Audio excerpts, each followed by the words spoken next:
Oui, moi j'entends, je vois des signes, ok, des pouces, donc on entend. Razak, merci. Voilà, donc merci à Désiré de Oui, nous avoir rejoints pour cette conférence sur un sujet assez nouveau pour nous, disons pour l'audience. Hein. Le deep tech, voilà, disons une entrée, on ne sait pas trop.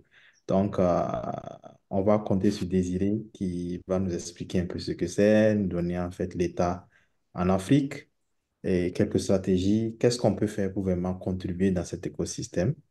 Voilà, donc merci à Désiré qui est là. Donc, pour ne pas perdre beaucoup de temps, je pense qu'on a déjà perdu 10 minutes. On va laisser Désiré commencer et permettre aussi après à ceux qui ont des questions de les poser. Donc, Désiré, tu as la parole. Si tu veux partager quelque chose, je pense que tu peux le faire. Et voilà, tu as oui. toute la main.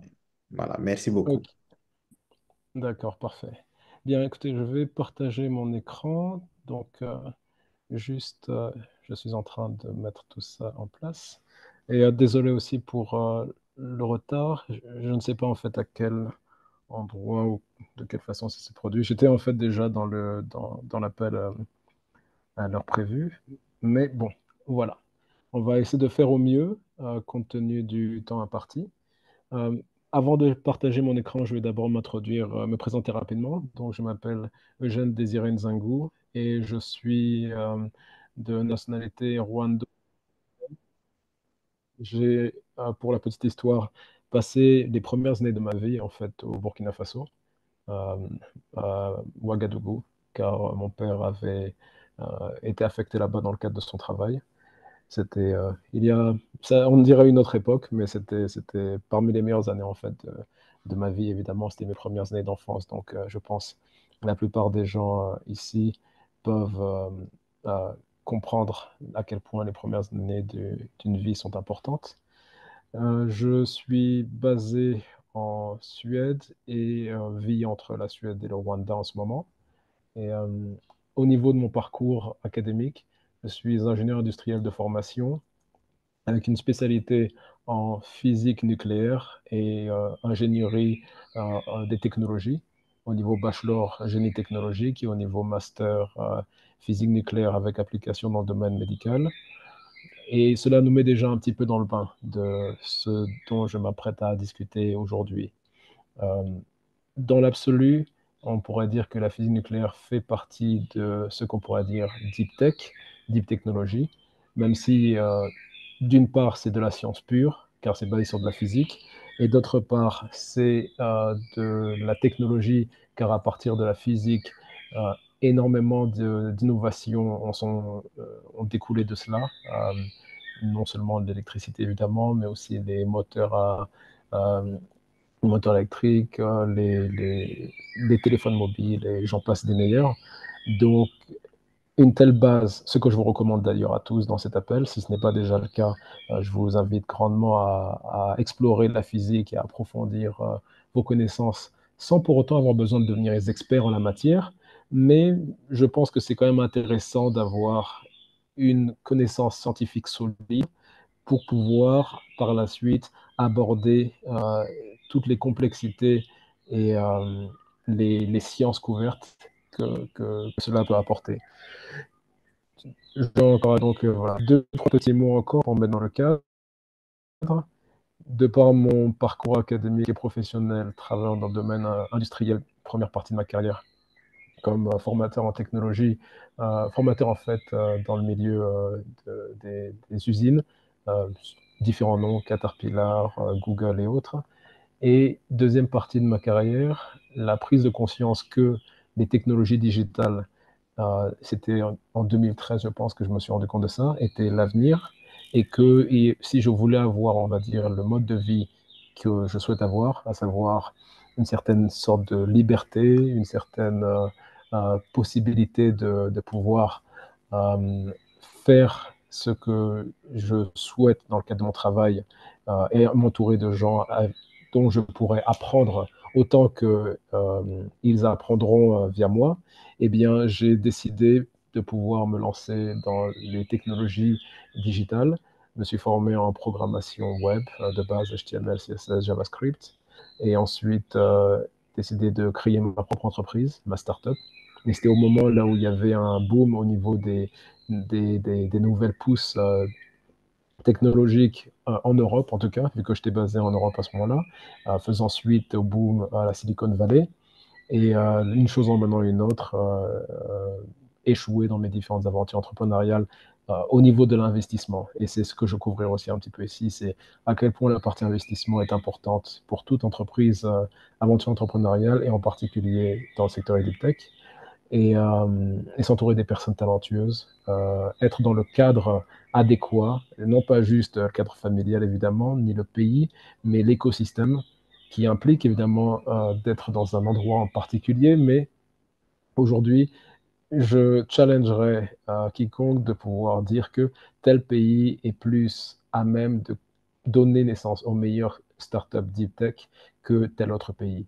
Il y a une concurrence mondiale et ce qui était vrai à une époque, à savoir Silicon Valley, qui est le berceau de beaucoup de compagnies technologiques aujourd'hui, mais qui, à mon sens, n'a pas le monopole des compagnies technologiques et encore moins deep tech, je pense, peut ouvrir une opportunité pour les pays de notre continent et pour les différentes compagnies, les ingénieurs, les scientifiques, mais aussi les non-technologiques, les personnes qui sont en dehors du cadre purement technologique, de pouvoir aussi se lancer dans cette aventure. Je ne force personne de mettre la caméra, j'ai voulu juste me présenter, donc montrer qui je suis et où je suis, mais je vais arrêter ma caméra maintenant et partager mon slide de sorte que nous pourrons entrer dans le vif du sujet. Et je pensais que c'était important quand même de pouvoir expliquer en fait, mettre le cadre et expliquer qu'est-ce qui est qui je suis et pourquoi est-ce qu'il est pertinent, de par mon parcours, de pouvoir, de pouvoir en fait couvrir ces différents sujets.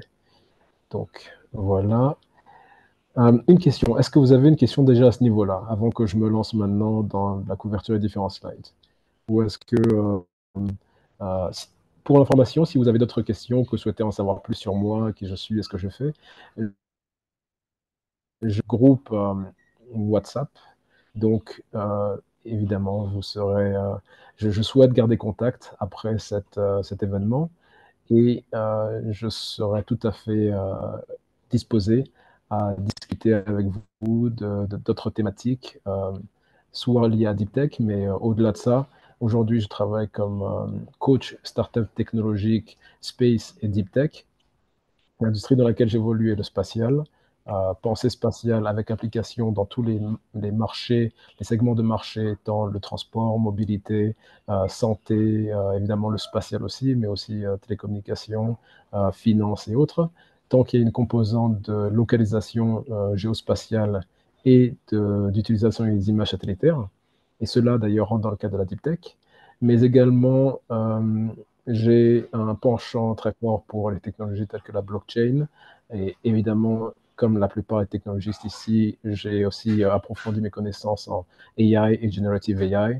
Donc, toutes ces thématiques-là appliquées dans le cadre entrepreneurial. Et c'est là la spécificité. Je serai tout à fait à même et intéressé de discuter de cela avec vous par la suite. Voilà, donc cela étant dit, tout le monde voit mon écran, n'est-ce pas? Oui, Juste pour... OK. Donc, nous allons explorer. J'ai mis les slides en anglais. Désolé pour cela. C'est juste que euh, je travaille en anglais et donc il était plus pertinent pour moi de par les sources que j'ai consultées et de par aussi l'intérêt d'avoir un matériel plurilinguiste, on va dire, d'avoir le contenu en anglais, mais de présenter en français. Il y aura quelques anglicismes, je m'en excuse d'avance, mais c'est une façon pour moi de pouvoir justement donner accès à cela à un plus grand nombre de gens.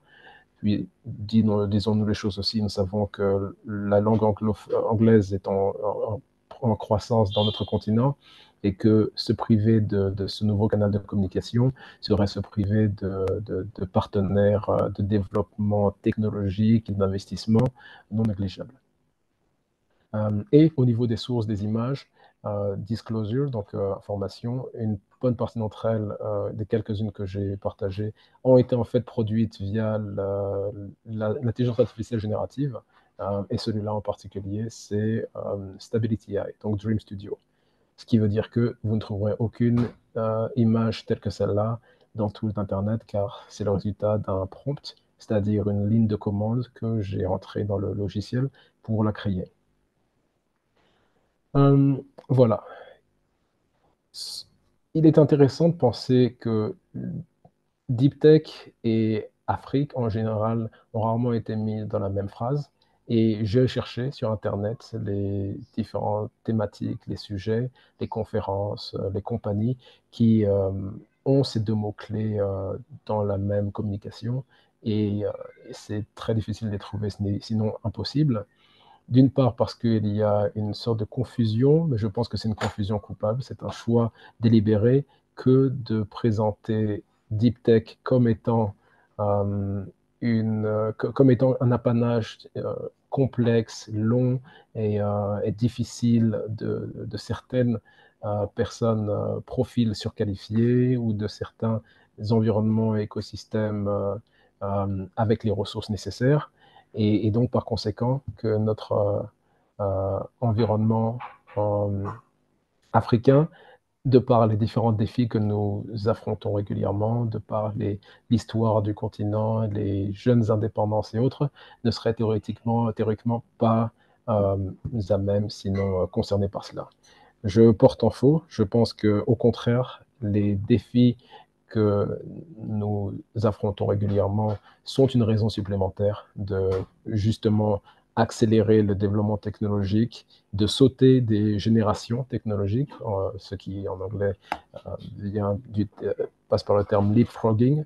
Et comme la Chine l'a fait, comme Taïwan, la Corée du Sud, Singapour et autres l'ont fait avant nous, il n'est pas nécessaire de passer par les infrastructures traditionnelles, Web 2, comme l'on dirait dans certains domaines technologiques, et, et de passer directement en fait à ce qui aujourd'hui se fait de mieux, qui est abordable financièrement, bien plus que ça ne l'était à l'époque, et qui peut être développé, délivré, désolé pour l'anglicisme encore, du terme deliver, et déployé dans un délai beaucoup plus rapide que ce qui se faisait, ne serait-ce que la décennie précédente. Cela, évidemment, implique une stratégie claire et établie, développée collaborativement par les différents partenaires de l'écosystème. Et pour ce faire, différentes méthodologies sont possibles pour, on va dire, commencer par quelque chose.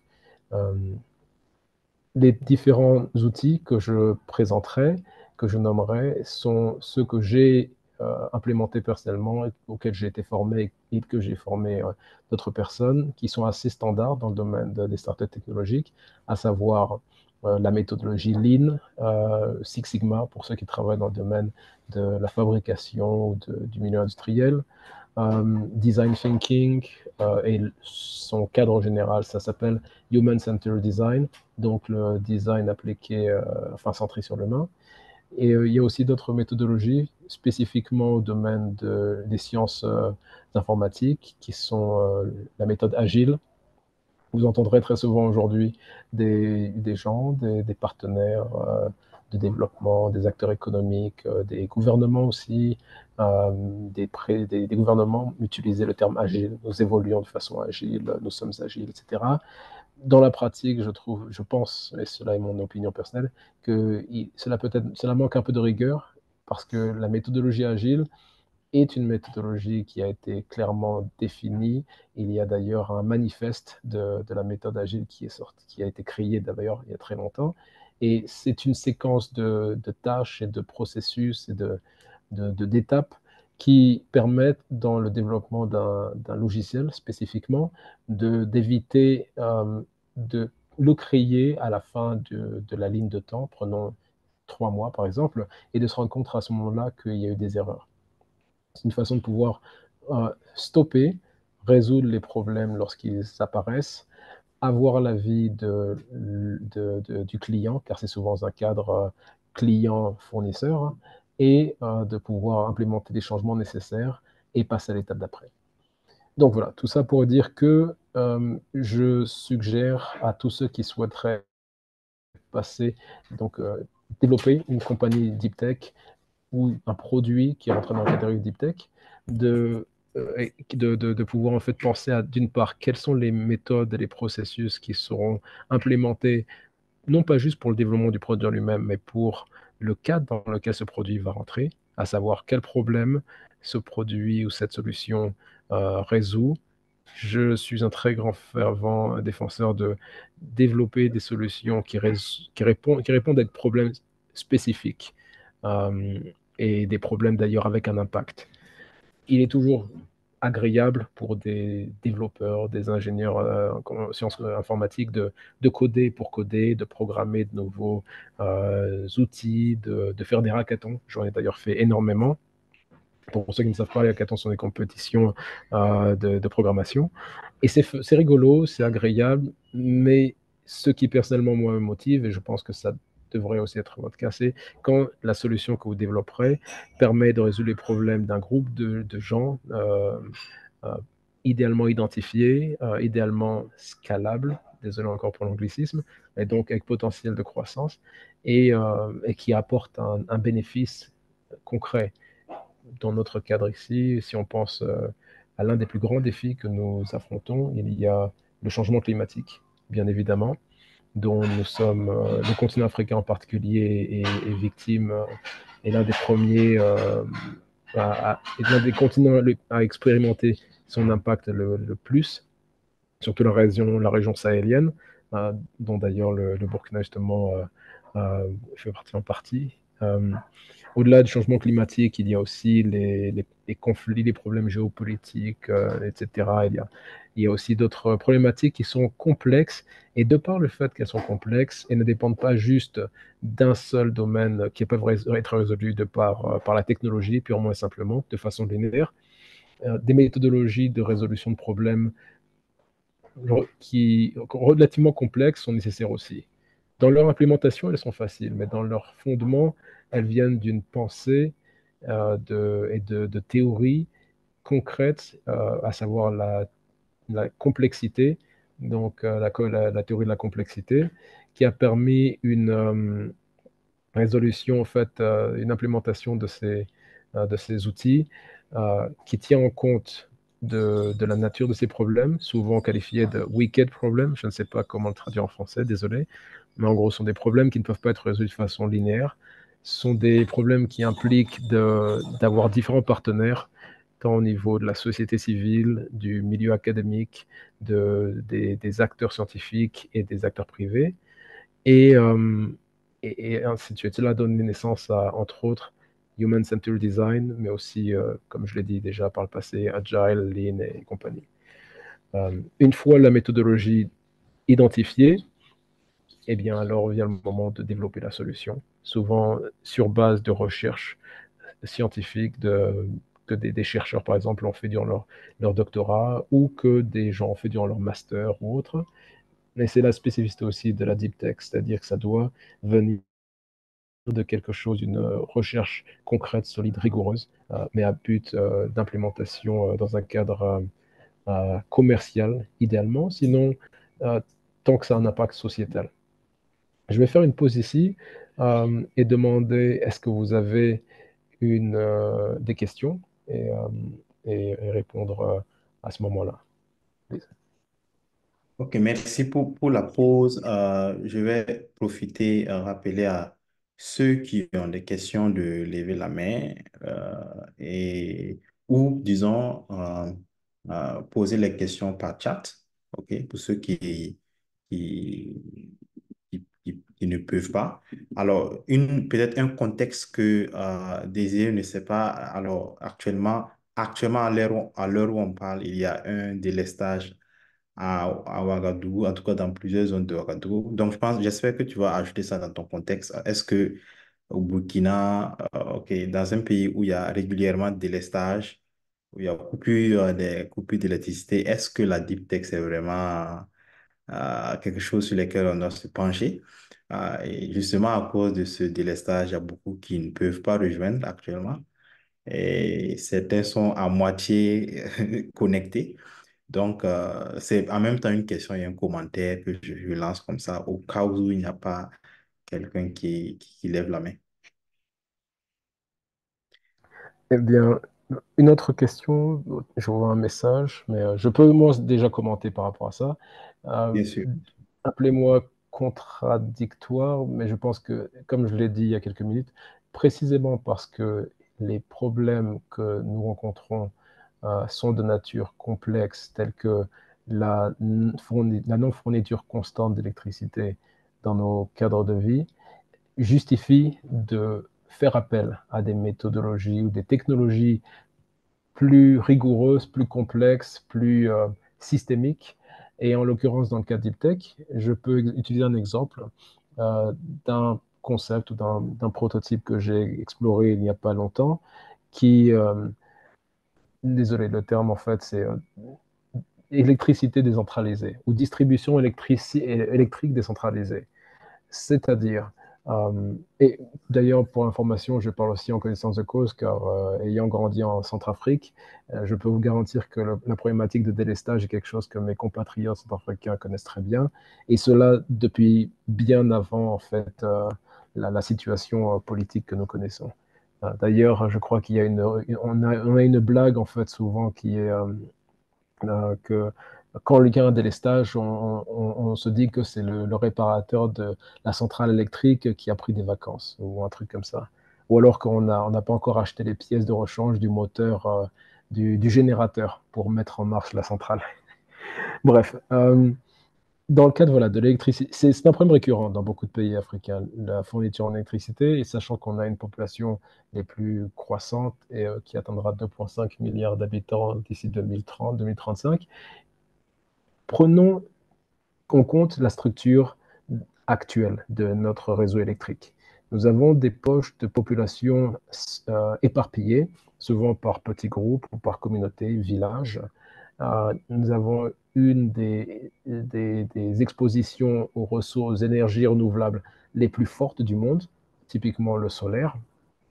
Et paradoxalement, l'électricité solaire n'est soit pas déployée à l'échelle du continent, soit déployée dans les pays où elle est déployée. Elle est souvent faite à l'aide de fonds venus de partenaires de développement, entre autres la Banque mondiale, le Fonds monétaire international, le PNUD et autres, qui, j'en conviens, est tout à fait nécessaire, car bon, les bourses de nos États sont telles qu'elles sont, mais qui n'est pas une solution durable, car en- et cela me ramène à la partie méthode de résolution complexe. Quand on réfléchit aux motivations de ce qui permet à un individu, à un agent sociétal ou un agent économique de prendre telle décision plutôt qu'une autre, il y a une théorie qui s'appelle enfin, psychologique qui s'appelle Incentives-Based Mechanism, c'est-à-dire un mécanisme de quelles sont les motivations pour qu'un agent ou un individu agisse de telle ou telle façon. Et cela d'ailleurs fait appel à des outils mathématiques qui viennent de la théorie des jeux. Peut-être certains d'entre vous ont entendu parler de la théorie des jeux, d'autres pas. C'est en gros, c'est de calculer le coût de telle action versus le coût de la non-action ou d'une action alternative. Et, et donc, après ces différentes équations, d'en arriver à une probabilité que telle personne, en l'occurrence dans notre cadre ici, tel acteur économique, aurait à gagner à déployer tout un réseau électrique ou à ne pas le faire.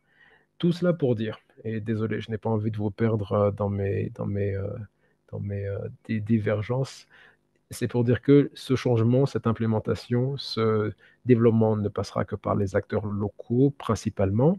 Les fonds peuvent être internationaux, mais la motivation de faire le changement ne peut passer que par ceux qui ont le plus grand intérêt ou le plus grand intérêt à changer ou le coût de ne pas changer. Et donc, si on prend cet élément, l'enseignement, qui est le plus grand, le taux d'enseignement est plus élevé sur le continent africain. On prend la structure des réseaux distribués, des communautés en fait électriques ou des communautés sociales qui sont distribuées.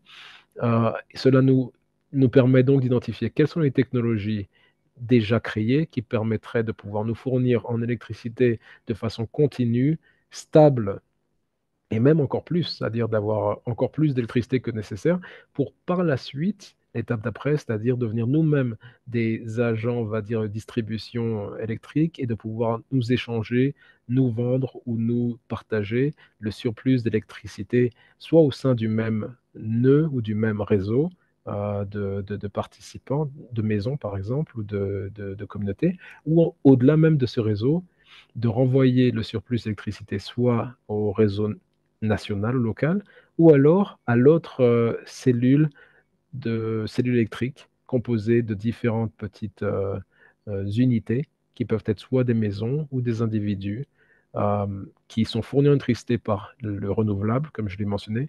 Le solaire est l'un d'entre eux. Il y a évidemment il y a la biomasse, il y a le vent, si on n'est pas près de la mer, prenons les pays d'Afrique du Nord, et il y a d'autres alternatives aussi.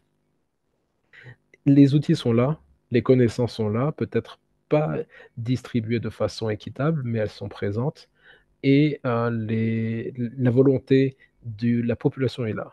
Comment connecter la volonté citoyenne à la décision politique et à tirer profit des investissements internationaux pour les diriger non plus dans des solutions énergétiques qui sont connues et prouvées, mais qui ne sont pas adéquates dans le cadre de notre réseau électrique national.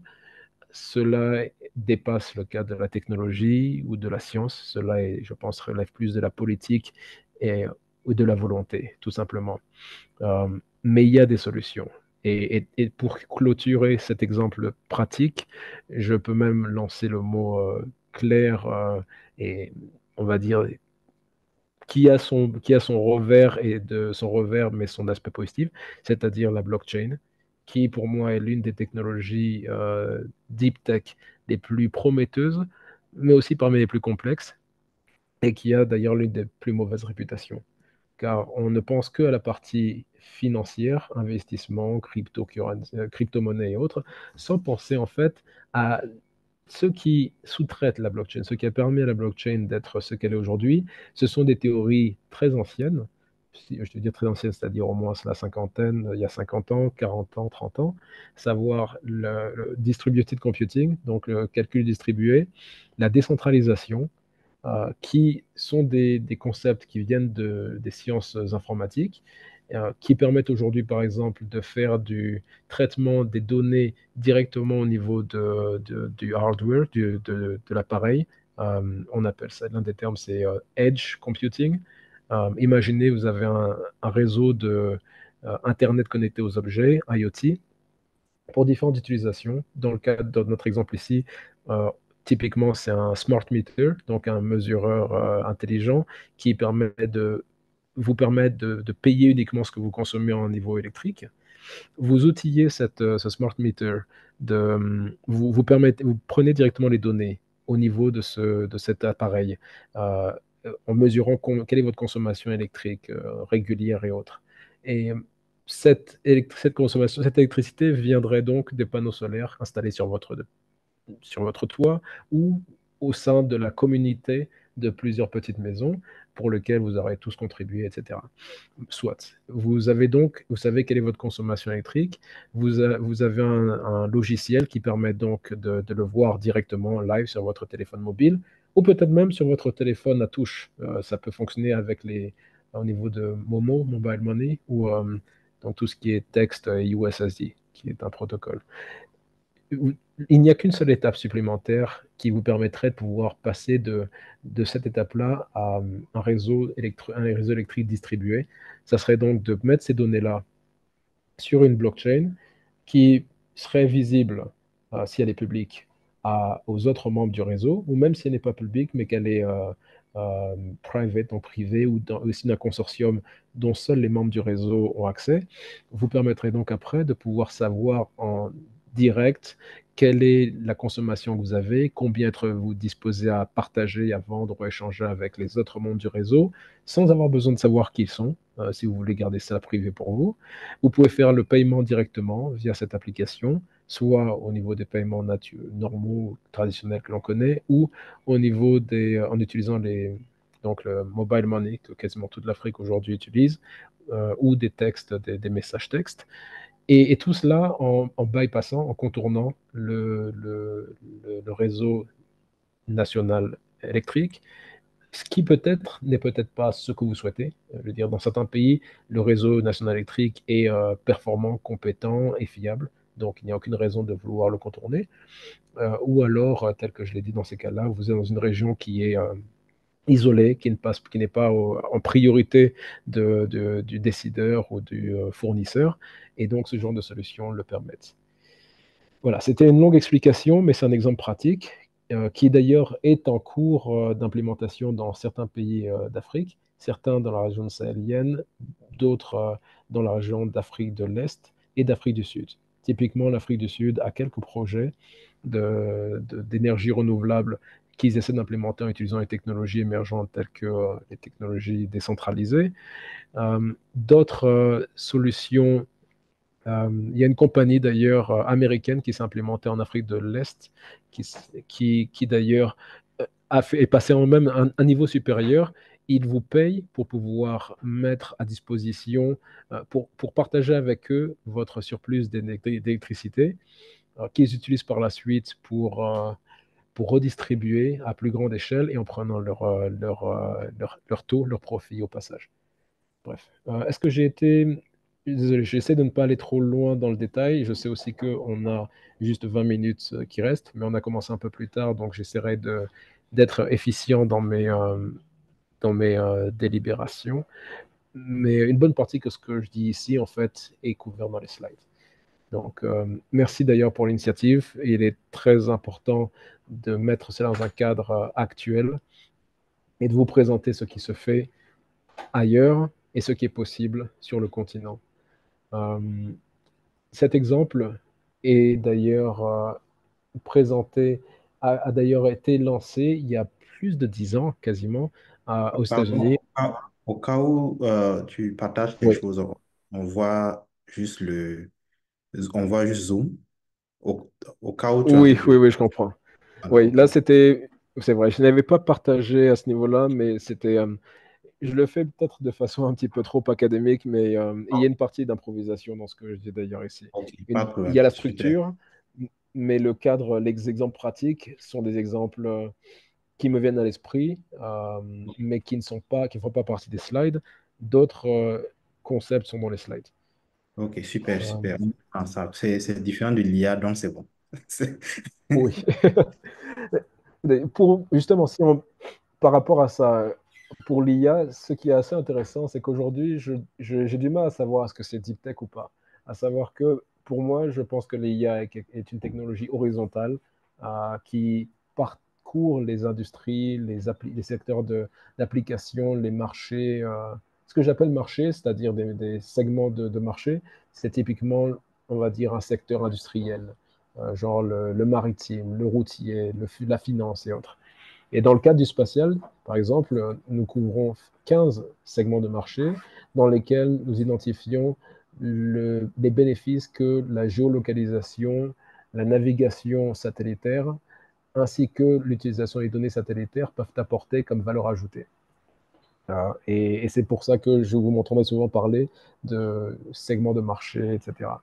L'IA est applicable dans quasiment tous ces segments, car aujourd'hui, l'IA est une façon sophistiquée, avancée de faire de l'automatisation, de l'analyse prédictive, de la recommandation, personnalisation, customisation, et même une étape supplémentaire aujourd'hui via l'IA générative, c'est la création ex nihilo de contenus créatifs, artistiques, images, textes et même vidéos, qui jusque-là étaient considérés inatteignables pour une IA. Je dirais donc à mon niveau que la generative AI et l'intelligence artificielle générative fait partie de la deep tech car elle dépasse le cadre purement de l'automatisation, mais je le prendrais dans tous les cas comme un outil transversal et qui devrait, à mon avis, faire partie de toute stratégie digne de ce nom pour le développement des technologies digitales et en particulier deep tech sur le continent africain. C'est-à-dire que quand vous développez une startup dans la blockchain ou sur le quantum ou sur la réalité augmentée, virtuelle et étendue, ou immersive, ou le métaverse, ou le nucléaire. Prenons par exemple un projet de construction de centrales nucléaires SMR, donc pour Small Modular Reactor, les réacteurs modulaires de petite taille. Eh bien, il y aura de toute façon un élément de IA, et si vous n'avez pas pensé à le faire, je vous conseille grandement d'implémenter cet élément d'IA.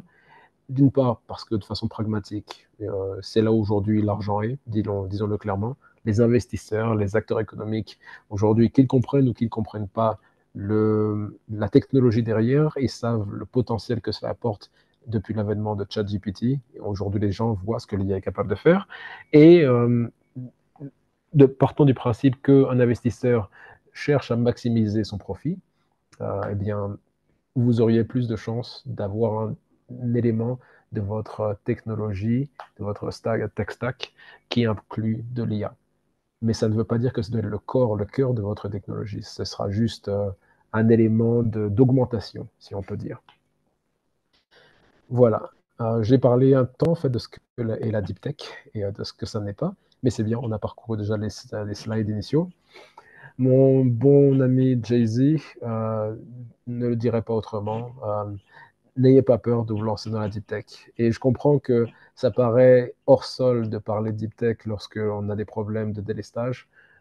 De la même façon que, par exemple, dans des pays tels que le Rwanda, qui, de façon régulière et constante, essayent d'avancer technologiquement, d'implémenter des solutions technologiques complexes à des problèmes complexes sur le terrain, euh, mais en important des fois la technologie, les talents qui peut-être ne sont pas présents localement, jusqu'à ce que ces talents soient développés localement, eh bien, il y a systématiquement le commentaire des partenaires internationaux qui est mais est-ce que vous ne devriez pas peut-être vous focaliser d'abord sur la santé de votre peuple ou la lutte contre le sida ou la malnutrition ou l'éducation, etc., etc., qui sont tout à fait des problèmes pertinents et critiques, mais cela ne veut pas dire que pendant que un peuple s'adonne à résoudre ses problèmes immédiats et critiques, nous ne devrions pas en parallèle penser à l'étape d'après, et en l'occurrence, sauter s'il le faut des niveaux de technologie pour en arriver à utiliser ce qui aura le plus d'impact et le plus d'effet pour les problématiques que nous rencontrons, qui ne seront pas plus simples dans tous les cas à l'avenir. Et le résultat, comme le dit Jay-Z, Great Outcomes, eh bien, c'est un bénéfice plus qu'une tare. Et oui, c'est complexe, oui, ça prend du temps, mais ça vaut son pesant d'or, littéralement, car les bénéfices à l'échelle ils sont incommensurables. Au niveau des différents, ce que l'on qualifierait ou pas de deep tech, comme nous l'avons dit, il n'y a pas de définition rigoureuse. Je préfère le dire ainsi. Certains diront qu'il y en a, mais ça dépend, je pense, à qui vous parlez. Un investisseur n'aura peut-être pas la même définition deep tech une organisation institutionnelle ou un scientifique ou un développeur, et ainsi de suite. Mais on va dire que si je me fie à ce que Y Combinator, qui est l'une des organisations les plus connues dans le monde, qui a développé des startups telles que Uber, Airbnb, etc., à lister. On pourrait dire que ce qui est deep tech ou adjacent deep tech, ce serait par exemple implémenter machine learning, l'apprentissage machine dans le secteur de la robotique, ou pour simuler des mondes physiques. Prenons donc typiquement Digital Twin, les jumeaux digitaux, ou Metaverse, si vous voulez, si comme moi vous êtes un adepte de la blockchain, des Metaverse et des mondes virtuels immersifs.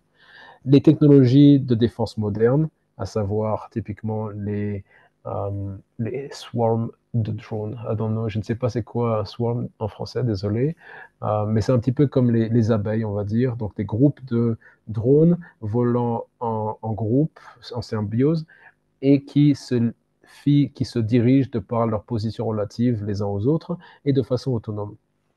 Ce sont des technologies qui aujourd'hui seront de plus en plus utilisées dans la guerre, en bien ou en mal, et qui sont complexes à développer, pas typiquement au niveau du hardware, au niveau du matériel, mais au niveau du logiciel, la complexité d'arriver à les faire évoluer à plusieurs, en groupe, dans un espace déterminé, et de réagir en fonction des obstacles est aussi complexe. Euh, les technologies spatiales, les nouvelles compagnies du spatial. Il y a une différence entre le space, le spatial, et le new space, comme on aime bien le dire aujourd'hui. Et typiquement, c'est l'avènement de Elon Musk et Tesla non, et SpaceX qui a permis cette chute du coût de fabrication, de développement d'une compagnie spatiale, en parallèle à la chute du coût du matériel physique pour développer ces technologies, la mise à disposition à l'échelle des talents pour les développer, l'agilité, la disruption qui a commencé à toucher l'état d'esprit, la mentalité des chercheurs, des scientifiques, des ingénieurs, des entrepreneurs, qui permet donc d'être plus innovant, de tester des choses qui n'étaient pas faites avant, et la disponibilité du capital financier aussi.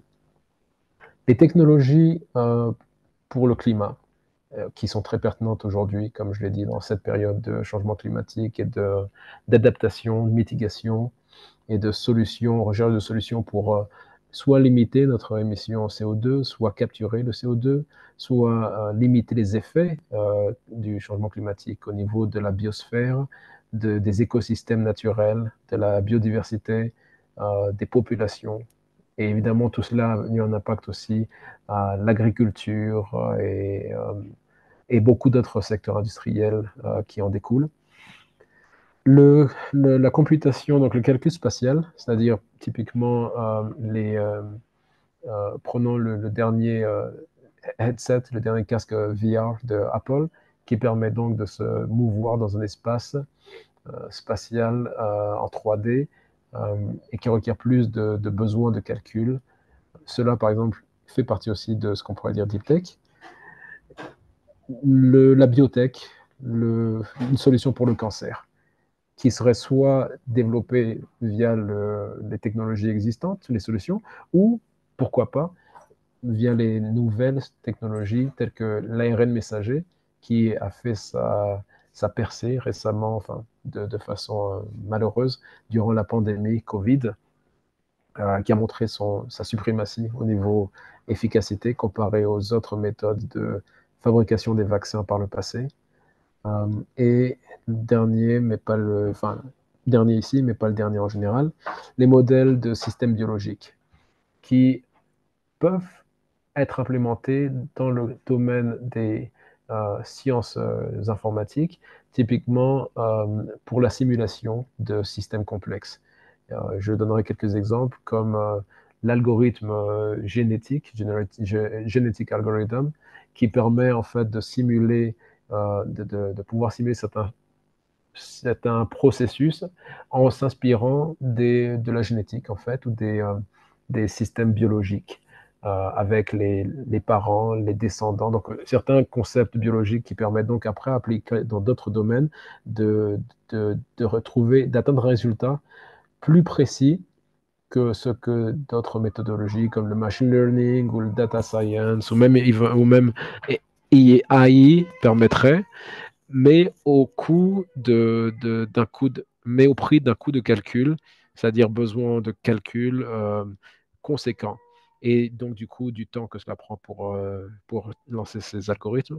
D'autres seraient donc Swarm Intelligence. Désolé, je ne connais pas la traduction en français, mais c'est inspiré aussi des essaims d'oiseaux, comment ils évoluent dans l'espace et comment nous pouvons utiliser ces phénomènes naturels, typiquement, mais dans notre cadre, des outils tels que Cellular Automata, euh, les fractales, etc. Et aussi comment s'appelle, il y a énormément d'exemples et qui deviennent aujourd'hui pertinents parce que les systèmes sont de plus en plus complexes et requièrent des méthodes de calcul, des méthodes mathématiques un petit peu plus sophistiquées. Pas plus difficiles à implémenter, mais simplement qui n'ont pas été considérées nécessaires jusqu'à aujourd'hui parce qu'on vivait dans un monde que les gens considéraient plus simple. Voilà, je vais essayer de... Juste une petite question ici. Est-ce que j'arrête dans 5 minutes sharp ou est-ce qu'il y a possibilité de prendre 2-3 minutes supplémentaires? Quel est Oui, votre... on peut prendre quelques minutes supplémentaires sans problème. Ok, parfait. Donc, ce graphe, je pense, c'est intéressant pour voir en quoi est-ce qu'une startup deep tech est différente d'une startup traditionnelle, si je peux utiliser ce terme. Il y a d'une part l'aspect recherche universitaire. Demain, je peux lancer une application de livraison à domicile, que ce soit alimentaire ou de produits ou autre, typiquement Uber ou je ne sais quoi. Bien, ça n'a pas peut-être eu besoin de venir d'être le résultat de recherches approfondies dans le cadre académique. Typiquement, les startups deep tech ont une base académique assez solide, car l'investisseur les partenaires d'investissement, le secteur académique sont nécessaires pour donner le crédit et le sérieux de ces solutions. Les fondateurs de ces compagnies sont aussi souvent issus de ces domaines. Ce n'est pas une obligation, mais ça permet quand même de donner une certaine crédibilité à la science derrière. Il y a aussi les bureaux de transfert de technologie qui sont importants dans le cas de startup deep tech. Si la solution n'est pas développée en interne, elle peut être issue d'un transfert technologique. Et au-delà de ça, et donc, jouant, il y a le côté financement gouvernemental. Typiquement, une startup software as a service, donc ou une application, enfin, ce que l'on voit aujourd'hui dans notre vie quotidienne, ont obtenu des financements conséquents via des angel investors, euh, des, euh, des business angels ou des, euh, des fonds publics sans prendre enfin, sans equity, je ne sais plus comment on dit, désolé. Mais bref, assez rapidement et, et on grandit très rapidement. Dans les 3 à 5 ans, elles sont attendues d'avoir un certain niveau de croissance et dans les 7 à 10 ans de faire une exit, de sortir, c'est-à-dire soit d'être racheté, soit de racheter notre compagnie ou alors de devenir public. Les deep tech, c'est différent. Le processus prend plus de temps, généralement 8 à 10 ans, de financement, souvent public, pour la recherche, voilà, pour arriver vraiment à avoir quelque chose de solide. Et aussi, la propriété intellectuelle est importante. Et cela se fait pendant les étapes d'expérimentation et de prototypage. Par la suite, il y a aussi des partenaires corporate, des compagnies qui peuvent financer cette recherche quand elles bénéficient leurs propres intérêts. Par la suite, l'étape d'après, au-delà du prototypage, quand on s'apprête à aller dans le marché, donc de vendre sa solution, de la rendre commerciale, il y a donc des investisseurs typiquement dans le domaine deep tech. Et, certaines compagnies sont présentées ici. Ils ont l'expérience, ils ont le savoir-faire et souvent sont conçus, créés par des anciens entrepreneurs deep tech eux-mêmes. Et après, une fois qu'on a passé ce gouffre, c'est-à-dire l'a mis sur le marché, trouver son client, valider et après déployer cela, eh bien c'est là où enfin les investisseurs généralistes peuvent être appelés parce qu'ils verront le potentiel à long terme de cette solution qui a réussi à rencontrer son public, qui résout des problèmes spécifiques et qui n'est plus aussi risquée qu'elle n'a été les 10 premières années, disons-le, et après l'étape de croissance, commercialisation et autres. Prenons euh, et les différents domaines d'application de cette technologie ou de ces exemples peuvent être l'intelligence artificielle, je l'ai mentionné, mais comme je l'ai dit, je suis un petit peu sceptique par rapport à ça, car je me dis, l'intelligence artificielle pour moi est un outil aujourd'hui transversal. Si par contre on nous parle de generative AI, c'est une autre histoire. Les technologies, les biotechnologies, blockchain, robotics, enfin, la robotique et les drones, pas n'importe quel drone, les drones avec une composante de logiciel et aussi de IA implémentée et avec une application, je crois, dans un domaine assez complexe et qui présente beaucoup de défis tels que le domaine militaire. Et enfin, mais pas l'ultime, la photonique et électronique. Et l'une des implémentations, par exemple, de l'application, c'est le quantum. Le quantum est un domaine très excitant que j'ai exploré aussi récemment et qui, à mon sens, va impacter toutes les industries futures car il remet en cause la il challenge la façon dont l'ordinateur actuel, l'ordinateur classique, en le remplaçant ou en proposant une alternative construite sur des qubits, donc des bits qui peuvent être 0 ou 1, et en tirant profit de principes physiques tels que la superposition, l'entanglement, désolé, je ne connais pas le terme en français encore, mais bref, tout ça pour dire que si les ordinateurs d'aujourd'hui ne sont plus performants ou pertinents dans certains domaines d'application, que l'ordinateur quantique peut remplacer, eh bien, cela aura un impact dans quasiment toutes les industries euh, que nous avons aujourd'hui, du point de vue de la sécurité, du point de vue de la vitesse de calcul, et j'en passe. Maintenant, je vais faire une petite pause. Est-ce que vous avez des questions à ce niveau-là avant que je ne couvre les derniers slides? Est-ce que vous avez d'autres... Ok, est-ce que vous avez des questions? Mais déjà, il y avait des questions dans le chat. Euh, Peut-être on peut les prendre. Sinon, est-ce que quelqu'un a des questions, peut lever la main rapidement? Sinon, on va continuer, hein.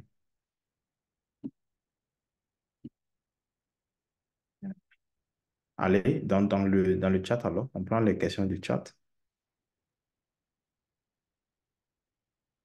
D'accord. Bien, je vais voir dans le chat, donc un peu dans le sens de mon attaque, quels sont les éléments clés pour créer un écosystème favorable à la croissance et à l'adoption de la deep tech. Ok, le ressource et l'exercice peut être limité. Donc, les éléments clés. Je vais aller directement à ce stade alors. Il y avait la façon dont la deep tech est en train de transformer un secteur spécifique. Ça, je pense que j'ai répondu dans le secteur de l'électricité, enfin, secteur énergétique. Les éléments clés, je vais aller car, en fait, grosso modo, à... Ben, en fait, ils sont listés ici. Ma proposition pour une stratégie deep tech au niveau donc africain en particulier, mais ça s'applique à quasiment tous les autres écosystèmes. Développement des talents, d'une part. Oui, les talents sont limités, mais j'aime cette phrase qui dit qu'ils sont présents, mais pas également distribués. Typiquement, prenons un exemple encore, comme je le dis, le Rwanda, comme je connais un peu ce contexte, il y a la Carnegie Mellon qui est présent, il y a la African Leadership University et une ou deux autres universités prestigieuses qui forment, on va dire, la crème de la crème, mais ce sont deux, trois universités parmi la multitude des institutions, et comme vous pouvez l'imaginer, les talents qui sortent de là sont très prisés, travaillent dans certains secteurs spécifiques, qui payent bien, qui ont du potentiel de croissance, etc. Et donc, on va dire qu'il y a une, comme on a, si vous pensez à une distribution gaussienne, pour ceux qui connaissent les mathématiques ici, imaginez donc que la cloche, la forme de cloche de cette courbe, eh bien, le sommet de cette courbe est condense les 2, 3, 4 universités qui rassemblent le plus gros de ces talents. Mais alors, que faisons-nous alors justement des extrêmes? Que faisons-nous en fait de la plus grande partie de la population qui ne rentre pas dans cette plage restreinte? Eh bien, ma solution qui a été implémentée dans le cadre de mon travail, mais qui est une solution prouvée, c'est le développement des capacités. Développement des capacités en local, avec une expertise internationale, évidemment, ou locale si présente, mais qui permet à l'échelle, de façon rapide, systématique, de développer ces connaissances sans entrer trop dans la profondeur. Et je suis concret, direct avec cela. Ce ne sont pas des chercheurs qui vont implémenter la solution de façon rapide et efficace. Mais prenons une équipe de 5 personnes avec le chercheur en chef, doctorant souvent, ou une équipe de 10 personnes, qui serait le chef d'orchestre, on va dire, et les gens qui implémentent auraient été formés par cette personne ou par d'autres et seraient capables de développer la solution produit physique rapidement. Ils auraient une expertise spécifique, l'un en développement de la solution back-end, l'autre front-end, l'autre la data science, l'autre les mathématiques, etc. Et l'autre aussi le design, le business. Car n'oubliez pas qu'une entreprise start-up ne relève pas juste des sciences, mais aussi d'autres outils, enfin de connaissances non négligeables annexes qui permettent de développer un produit que l'utilisateur et le client veut.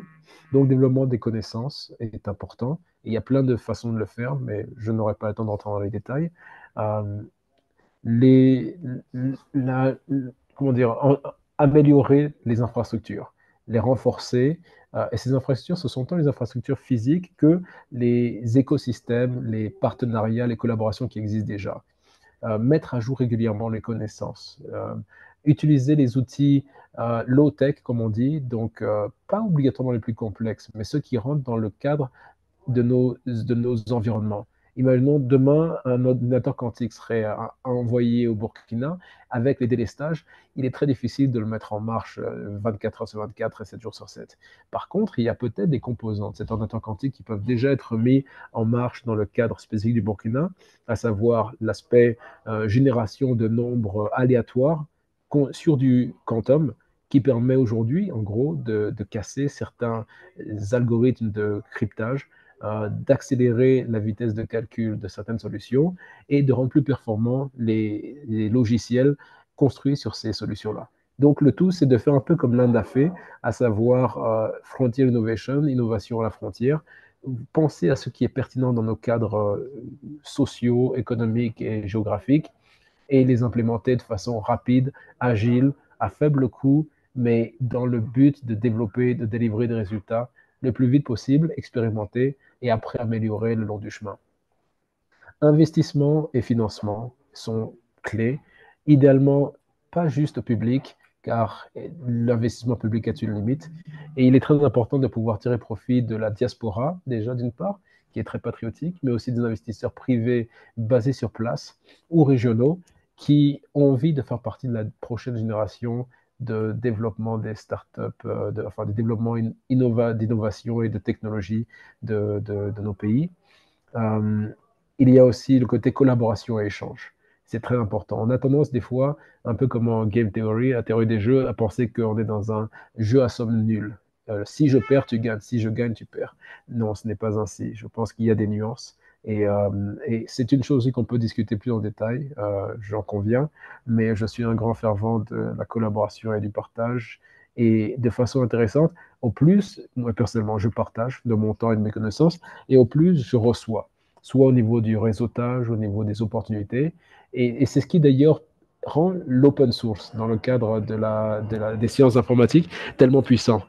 Aujourd'hui, Facebook a lancé Llama 3 en open source, en compétition à des compagnies telles que Google, Amazon ou OpenAI, qui sont en milieu, en solution fermée.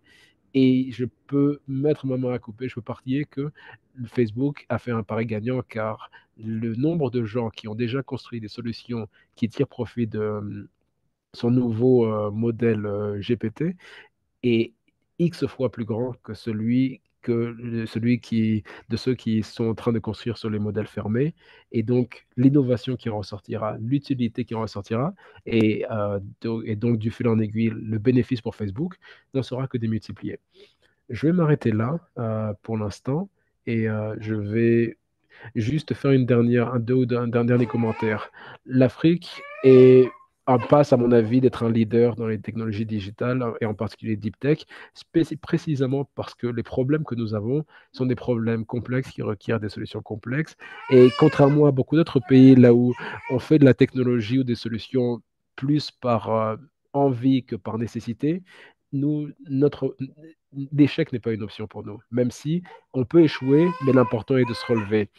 Ensuite, l'entrepreneuriat, l'innovation sont clés et il est important que nos partenaires tirent profit de cela et se rendent compte, non pas juste au niveau théorique et institutionnel, mais vraiment au niveau pratique de l'impact que cela a dans nos sociétés.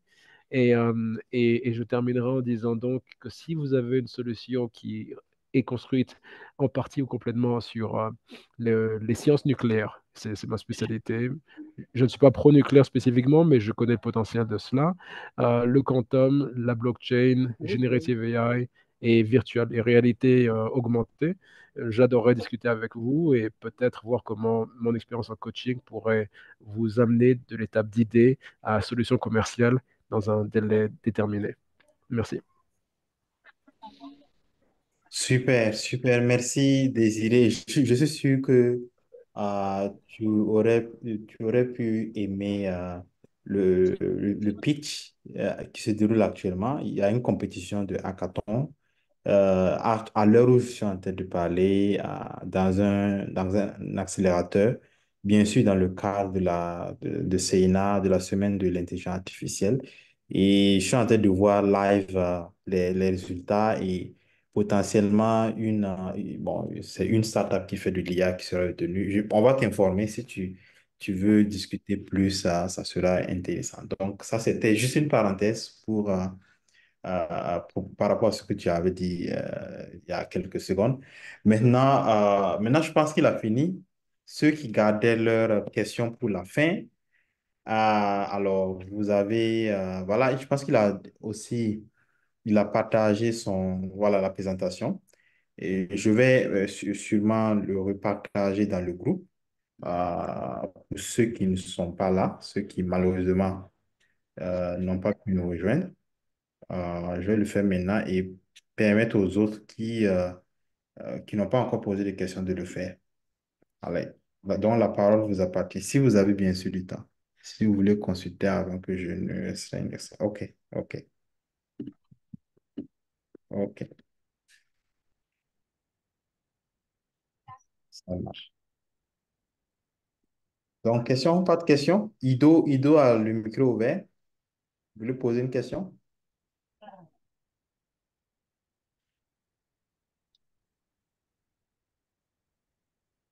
Ido, non?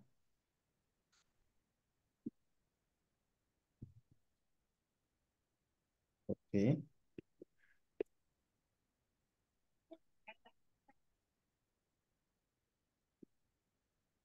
Alors, peut-être aussi qu'il y a la fatigue parce que si Désiré ne le sait pas, depuis 9 heures, nous sommes en conférence et il y a eu plein de questions avant et peut-être que maintenant les gens sont très épuisés. C'est peut-être cela. Je sais pas. L'avantage, l'inconvénient d'être l'un des derniers à passer, c'est en fin de journée et c'est le week-end. Ah. Ouais, ouais. Peut-être qu'on ne doit pas faire des réunions, des conférences sur une longue durée comme ça, mais bon. Et c'est la dernière journée de la série de conférences. Tout a commencé le 20. Depuis le 20, on est en conférence. Donc, je suppose que la fatigue y est. OK. Donc, ben, je trouve qu'il n'y a pas de questions. Alors, ce que je peux proposer, c'est que Désiré, il est dans le groupe. OK, Alban, vas-y. Oui, bon, c'est pas vraiment une question bien réfléchie, hein. En fait, moi, je me pose vraiment une question concernant l'avenir des startups dans la data en Afrique. Je sais pas si vous m'entendez. Oui. Ok, d'accord. Donc, par exemple, si je prends l'écosystème du Burkina où généralement, en fait, il n'y a même pas de... Bon, en tout cas, les entreprises ne sont pas très ouvertes à ce que on puisse accéder à leurs données.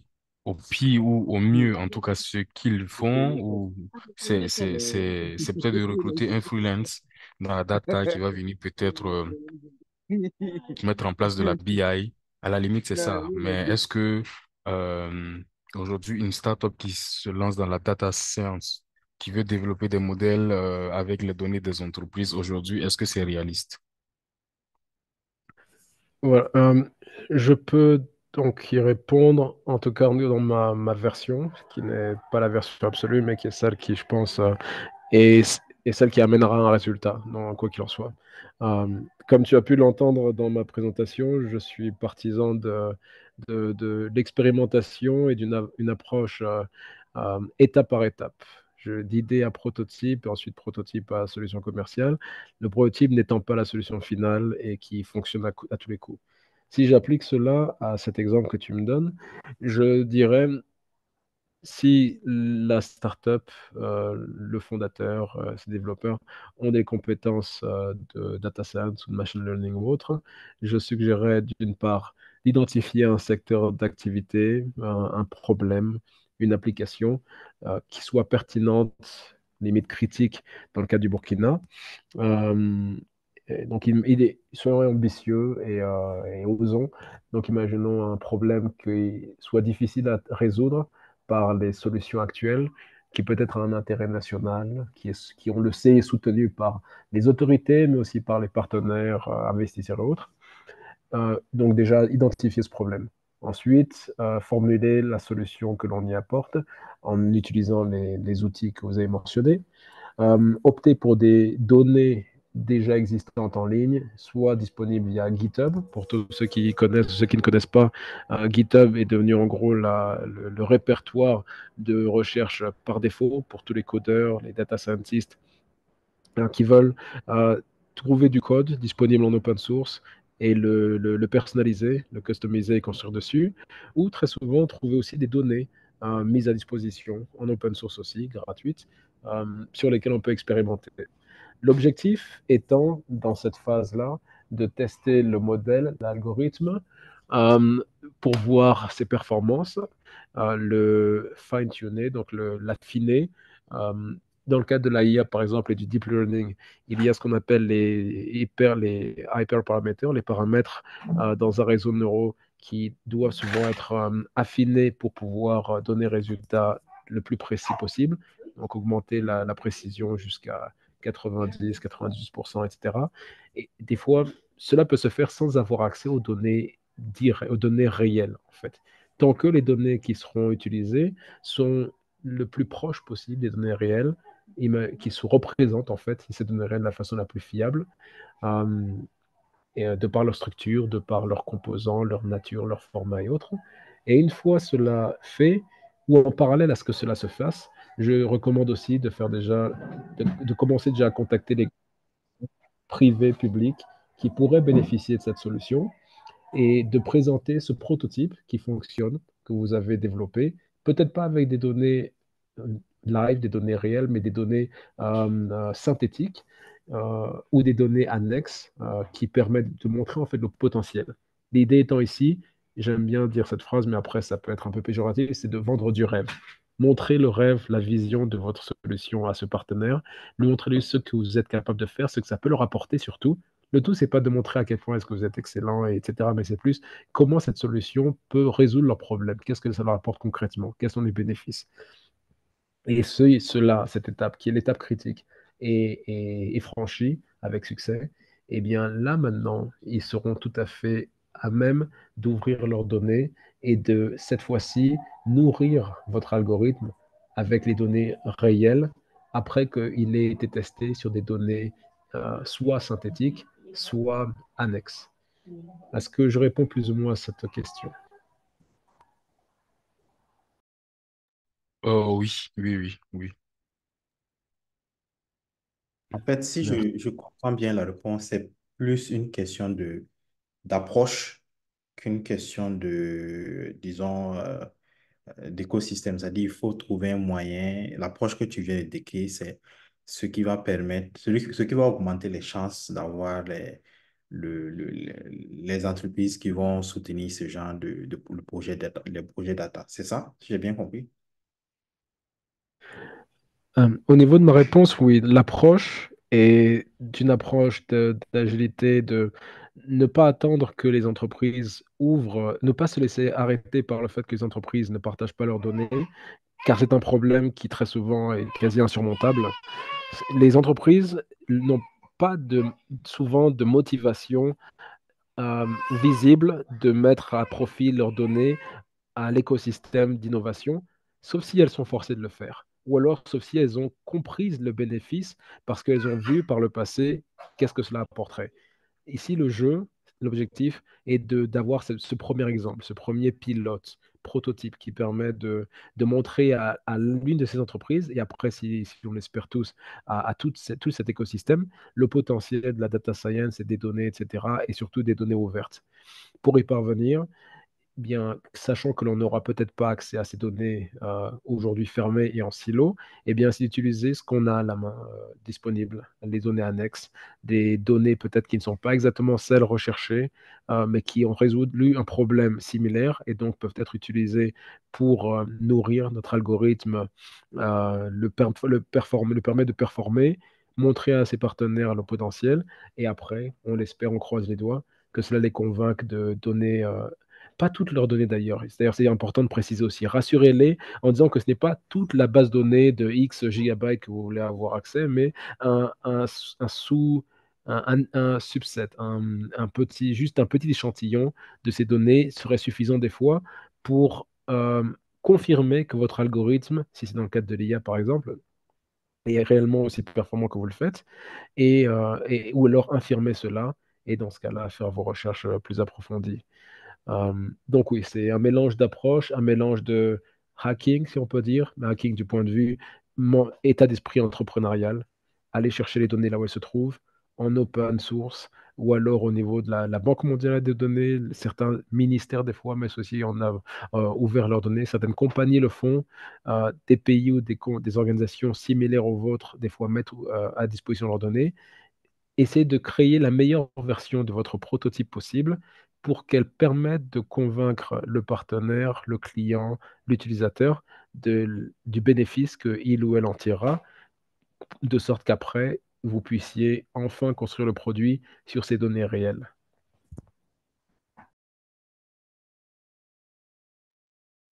Super, super. Merci encore pour cette réponse. Alors, s'il n'y a pas de questions immédiates, je pense qu'on va penser à arrêter déjà de 7h20. Il faut qu'on passe à aller les participants du hackathon. Est-ce que, il y a 30 secondes, est-ce qu'il y a quelqu'un qui a immédiatement une question? Immédiatement,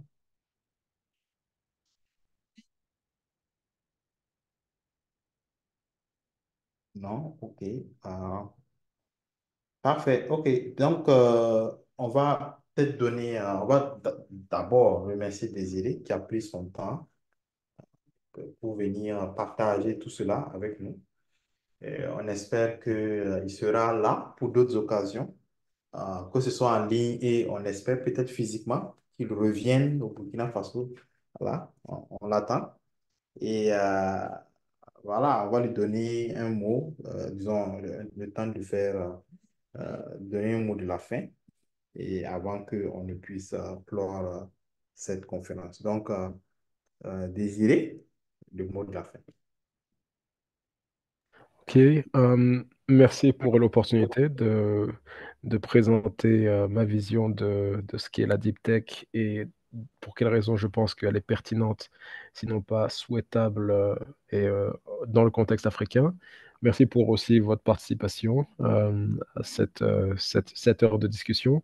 J'ai essayé d'être plus concis possible, mais des fois je suis peut-être parti trop dans les détails ou un peu perdu le fil, donc je m'en excuse. Mais je pense réellement que c'est un sujet qui est pertinent maintenant et que il est important, surtout dans des périodes telles que celles que nous vivons, de pouvoir être ambitieux, de pouvoir oser, et l'avenir appartient à ceux qui osent.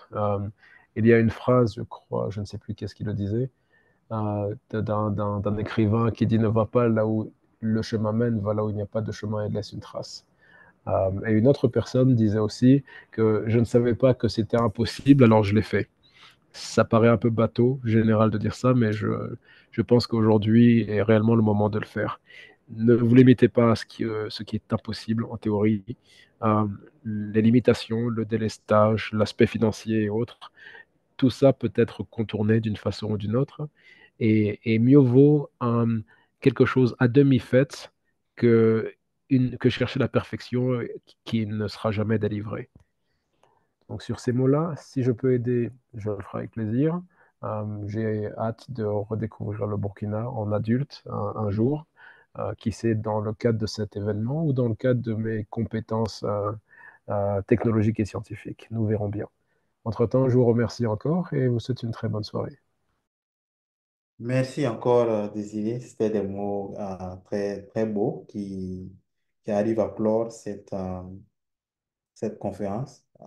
Et d'ailleurs, cette journée, la journée a été longue. On la termine très bien avec toi. Donc, en tout cas, bienvenue au Burkina quand tu décides. Tu es ici chez toi.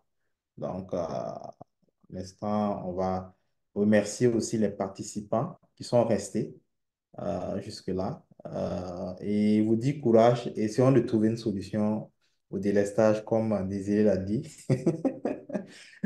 On va y arriver, ça va arriver. Et puis, ben, voilà. Et merci à tous. Et puis, on se retrouve demain pour la clôture. La clôture, c'est demain. Il y aura l'annonce des vainqueurs du hackathon. Il y aura l'annonce des vainqueurs du Data Scraping Challenge. Il y aura des mots de différentes personnes, personnalités, des remerciements, voilà. Donc, ce sera demain. Ainsi, ça sera à l'Université virtuelle du Burkina Faso, Ouaga 2000.